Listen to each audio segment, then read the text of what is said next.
Ada banyak ayat di dalam Al-Quran yang berbicara mengenai kebesaran Allah. Baik yang dapat kita langsung rasakan seperti fenomena alam ataupun yang tidak dapat kita rasakan seperti adanya surga dan neraka.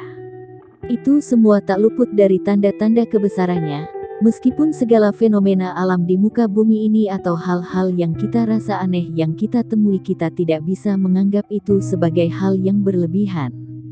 Tapi justru, segala kehadiran fenomena tersebut tak terkecuali menjadi peringatan bagi kita untuk mempertebal keyakinan dan keimanan kita kepada Allah. Dan berikut telah kami rangkum informasi mengenai tanda-tanda kebesaran Allah. 1. Kapal dan bahtera di laut. Pernahkah kamu berpikir bagaimana caranya sebuah benda mengapung di atas air? Di saat semua benda yang diletakkan di atas air kecuali pasti akan tenggelam. Dan sungguh semua itu hal yang mudah bagi Allah. Allah Ta'ala telah berfirman. Dan di antara tanda-tanda kekuasaannya ialah kapal-kapal di tengah yang berlayar di laut seperti gunung-gunung. Qs. Asy-Syura 32.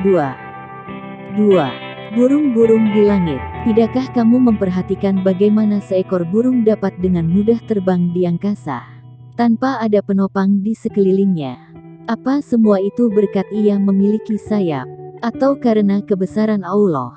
Dan sungguh jawabannya telah Allah jelaskan dalam firman-Nya. Tidakkah mereka memperhatikan burung-burung yang dimudahkan terbang di angkasa bebas? Tidak ada yang menahannya selain daripada Allah. Sesungguhnya pada yang demikian itu benar-benar terdapat tanda-tanda kebesaran Tuhan bagi orang-orang yang beriman. Qs. An-Nahl 79. 3. Adanya siang dan malam. Adanya siang untuk kita beraktivitas dan malam untuk kita beristirahat. Apakah semua itu hanya kejadian fenomena alam biasa? Atau memang sudah diatur oleh Sang Maha Kuasa? Bukankah Allah telah berfirman, dalam menjadikan malam dan siang bahkan bulan yang menerangi malam sebagai salah satu bentuk kebesarannya? Allah Subhanahu wa Ta'ala berfirman, dan sebagian dari tanda-tanda kekuasaan-Nya ialah malam dan siang, matahari dan bulan. Janganlah bersujud kepada matahari dan janganlah pula kepada bulan, tetapi bersujudlah kepada Allah yang menciptakannya, jika kamu hanya kepadanya saja menyembah. Qs. Al-Fusilat 37. 4. Pembatas antara air sungai dan laut. Bukankah kita dapat melihat air sungai dan air laut yang saling berdampingan? Tidak ada yang melampaui satu sama lain, kecuali pada batas koridor yang telah ditetapkannya.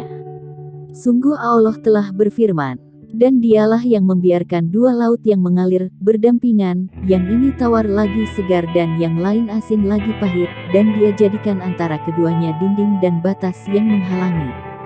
Bahkan di ayat yang lain Allah juga mengatakan, Dia membiarkan dua lautan mengalir yang keduanya kemudian bertemu. Qs Ar-Rahman 19.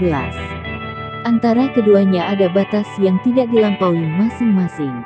Qs Ar-Rahman 20. Maka nikmat mana lagi yang kamu dustakan? 5. Surah Al-Fatihah. Pernahkah kita membaca sebuah buku atau sejenisnya dalam sehari minimal sebanyak 17 kali? Surah Al-Fatihah menjadi bukti salah satu tanda kebesaran Allah, bahkan sampai dengan detik ini. Belum pernah terjadi kasus, ada orang bosan membaca surah Al-Fatihah. Padahal, kita membacanya sehari 17 kali, tanpa henti lalu masihkah kita ragu bahwa Al-Quran ini bukan firman Allah? 6. Sumur yang bertasbih. Pada tahun 2013 lalu warga desa Lubuk Rukam, Peninjauan, Ogan Komering Ulu Oku, dikejutkan akan adanya sumur yang bertasbih. Bahkan orang rela mengantri untuk dapat mendekat ke bibir sumur dan membuktikan sendiri kebenarannya. Entah benar atau tidak, bukankah dengan kejadian ini menjadi salah satu tanda kebesaran Allah dan dapat mendekatkan diri kita kepada Allah? 7. Mekah dan Madinah bersinar di luar angkasa. Mekah dan Madinah adalah dua kota suci yang tidak ada kota suci lainnya kecuali dua kota tersebut. Seorang astronot India yang bernama Sunita William, memperlihatkan foto yang diambil dari satelit NASA atau Badan Antariksa Amerika. Mengenai dua kota ini, yang dimana dalam foto tersebut dua kota ini terlihat lebih terang bahkan bersinar dibandingkan kota Koa lainnya di muka bumi. Masya Allah. 8. Astronot mendengar suara azan di antariksa. Tidak hanya bersinar, astronot muslim asal Malaysia bernama Syekh Muzaffar Syukron juga mendengar suara azan di antariksa pada saat ia mengorbit di angkasa pada tanggal 10 Oktober tahun 2007. Yang pada saat itu bertepatan dengan bulan Ramadan. Hal ini terdengar mustahil karena kita tahu luar angkasa adalah ruang hampa yang kedap suara. Tapi, sungguh tidak ada yang tidak mungkin apabila ia telah berkehendak. 9. Al-Quran tertua yang terjaga dari kebakaran. Sebuah mushaf Al-Quran yang dipercaya sebagai Al-Quran tertua di Asia ini tersimpan di Kesultanan Ternate, di mana pada suatu kejadian tempat penyimpanan Al-Quran ini mengalami kebakaran hebat, yang menghanguskan sekeliling tempat penyimpanan Al-Quran ini. Namun atas kehendaknya, mushaf Al-Quran ini masih tetap terjaga bahkan tidak tersentuh oleh api sedikitpun. Allahu a'lam. Jangankan Al-Quran, ketika ia telah berkehendak bahkan api yang ditakdirkan panas bisa menjadi sejuk sebagaimana api yang tidak bisa membakar Nabi Ibrahim alaihi salam.